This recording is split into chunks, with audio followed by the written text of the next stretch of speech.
This video will show you how to play Fortnite on your Chromebook for free.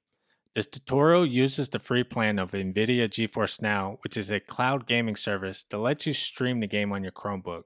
That means your performance is based on your internet speed and not your hardware, so any Chromebook should be able to run Fortnite well. I'll run through the entire process to set it up. Let's begin. First, open the Google Play Store, go to Search, and search for GeForce Now. Install it.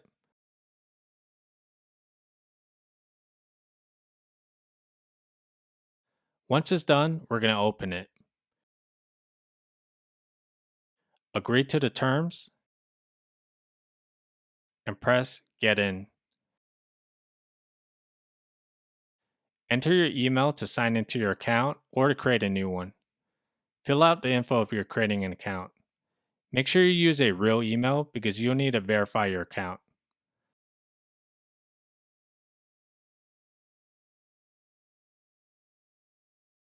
Select the free basic rig. Since the service is free, there are some downsides. You have to wait in line for the game to launch, and you only have 1 hour playing time per session. The game will shut down at the 1 hour mark, and during busy hours like weeknights, the queue can get pretty long. Now press play now. Okay, so we're done setting up GeForce Now. We can now search for Fortnite. Open Fortnite and hit Marked as Owned. Hit Connect.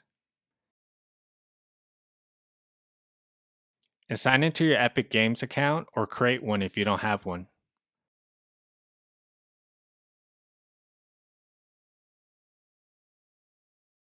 Now press Allow and exit a browser. Hit Done. Now we could play Fortnite on our Chromebook. You may see this pop up. Just hit Continue. Hit Allow. And hit Continue. This is the queue to launch the game. You have to wait until it's your turn. And once you're in, you'll have 1 hour to play before you have to rejoin the queue again to launch the game. You can play as many times as you want, but you'll have to wait in line each 1 hour session, unless you join a premium plan. And that's it. I hope this video helped you out. Thanks for watching.